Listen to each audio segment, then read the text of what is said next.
That's why this is called a coaching group. It's not a download of information, or it's not a lecture series. It's a living process group around whatever people want to process, around their business. And of course, intimate to that is how they're holding their value as a person. I mean, one of the challenges of providing mindful services is, how do we stay open and yet contained in a way that, not that we overly assert ownership, but I've worked with so many people over the years in a career coaching capacity that sort of just gave away their work, or they didn't put their name at their work at the company because they thought a team did this. Well, what happens often when you don't put your name on your work is someone else puts their name on it.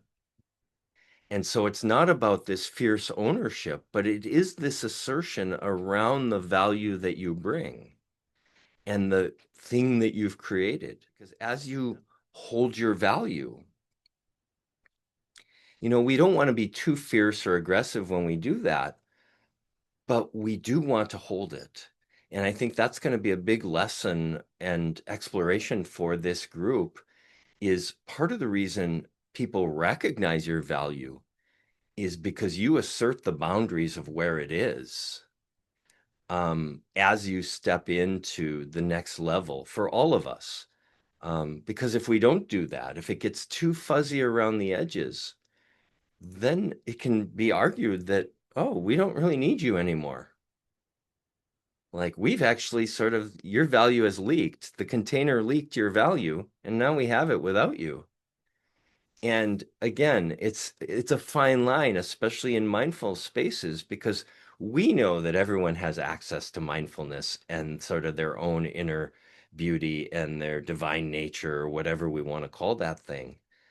And yet, if we're giving a vessel that supports that development, whether individually or systemically, um, if we want to be paid for that, then we have to protect that value.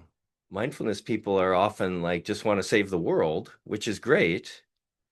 But if they forget to contain the value as something they created for whatever specifics they've created, then eventually they've left themselves out of the equation. Why wouldn't the rest of the world leave them out of the equation too? And so it's delicate though, right? It's delicate how we do that.